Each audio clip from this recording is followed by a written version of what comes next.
We will.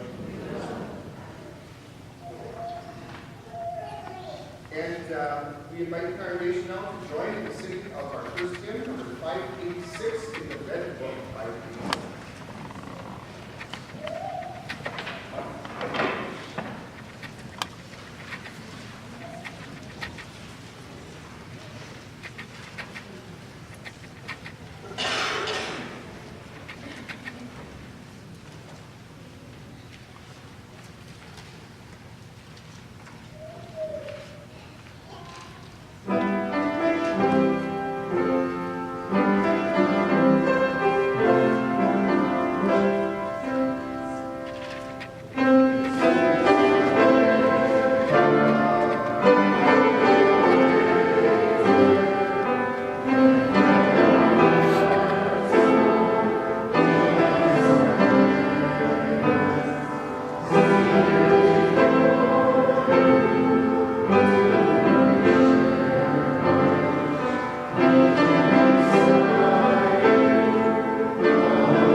My beloved spoke and said to me, "Arise, my darling, my beautiful one, come with me. See, the winter is past, the rains are over and gone. Flowers appear on the earth, the season of singing has come, the cooing of doves is heard in our land. The fig tree forms its early fruit, the blossoming vines spread their fragrance. Arise, come, my darling, my beautiful one, come." Song of Songs, chapter 8, verse 6 through 7. Place me like a seal over your heart, like a seal on your arm. For love is as strong as death, its jealousy unyielding as the grave. It burns like blazing fire, like a mighty flame. Many waters cannot quench love, rivers cannot sweep it away.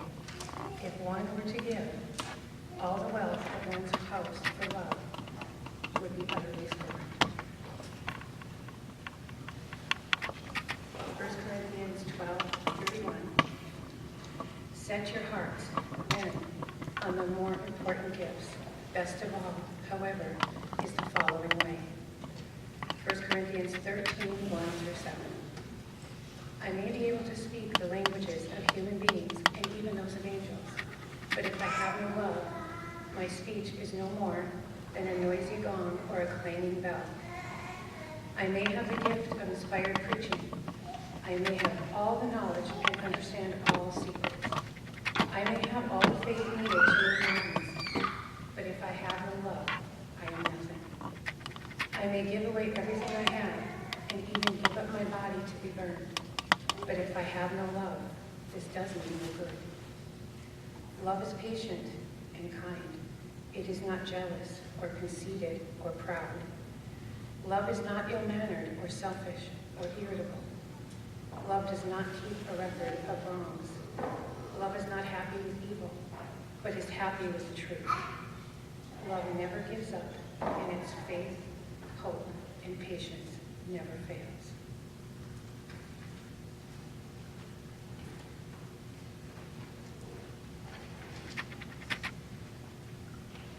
A reading from the Gospel of St. John. You may remain seated. Jesus said, "As the Father has loved me, so I have loved you. Abide in my love. If you keep my commandments, you will abide in my love, just as I have kept my Father's commandments and abide in his love. I have said these things to you so that my joy may be in you and that your joy may be complete. This is my commandment, that you love one another as I have loved you." The Gospel of the Lord. Thanks be to God. Please join with me in a prayer.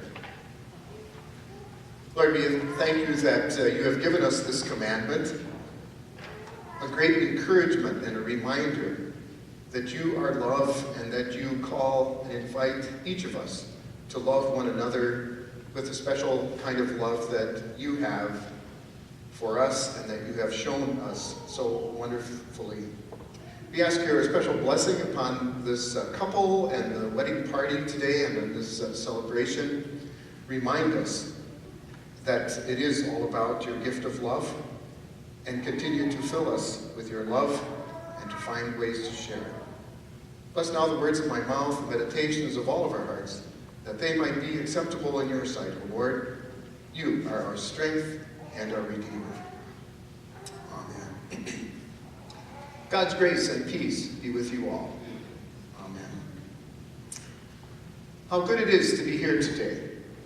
I have known Melissa for almost the full 15 years since I came here. Brianna, I've known you since at least your baptism, which was about 8 years ago, I think, and probably before that. And Eric's been around here for 5 or 6 years too, kind of coming and going. It has been a pleasure to get to know all of you and to see you grow and grow together. And now today, right here, we officially, formally put your family together and ask God's blessing even as we offer you our personal love and support. As we just heard in the reading from 1 Corinthians, Paul the Apostle once wrote to his Christian friends about the spiritual gift and the nature of love. Here are some of these words again. Love is patient and kind. It is not jealous or conceited or proud. Love is not ill-mannered or selfish or irritable. Love does not keep a record of wrongs. Love is not happy with evil, but is happy with the truth. Love never gives up. And then from the end of the chapter, its faith, hope, and patience never fail, for love is eternal. Eternal love, that is what you will be pledging to each other in front of all your family and friends today, Eric and Melissa, until death parts us, as the vows say. We're talking about something really big, really strong and permanent. A love that will last your whole life's long. The strange thing is, as strong as your love for one another is, there's also something quite fragile about love. It will need a lot of care. Think about the symbolism of the unity candle you will be lighting. We worked on this quite a bit last evening. We got everything just in the right place. Eternal love between a couple begins with two individuals standing on their own, like the two candles burning brightly on the side table right now. The large candle in the middle represents a new life about to be formed, your new life, together as a couple committed to one another in marriage. That big candle stands for your marriage relationship. It will receive its light not from random sparks of romance, though that may be what brought you together in the first place. The middle candle will come to light by your own careful choosing. Two strong individuals, you two, are choosing today to share your energy and love to create a marriage and a family. It used to be that after lighting the unity candle, couples would blow out the smaller candles and then just let the big one in the middle remain lit. This was a way of symbolizing the merging of two lives into one relationship. And I can remember those days, back when I was first in ministry and the unity candle was kind of a new thing that we were doing. But quickly we realized that there's a better way to do that. It's probably a more healthy symbol for us to keep all the candles lit. A reminder that you are still two strong individuals who will need to choose daily to put your energy into this new creation called your marriage. This is where the patience, kindness, unselfishness, and honesty of which Paul speaks comes in. You will need all those things and more to keep your love and your marriage strong. A good marriage is a wonderful choice that you make to keep on loving one another every day. One thing you might note as you look at these candles is that none of them is burning at both ends. There will be times in your marriage when one or both of you will be extremely busy. You may feel like you just pass each other on the go. Short stints of that can actually be invigorating. But if that becomes the pattern of your married life, watch out. A candle burning at both ends doesn't last long. When all your energy is going toward your individual things, who's going to trim the wick and keep the flame going in your marriage? It's not the job of the wife alone or the husband alone. Marriage is a two-person job, and it takes time. So give yourselves time and don't burn your candle at both ends. There is one flaw in using candles as a symbol of your eternal love. Candles have a very limited lifespan. But then again, in the whole scope of things, so do we. How can we get eternal love from mortal beings like ourselves?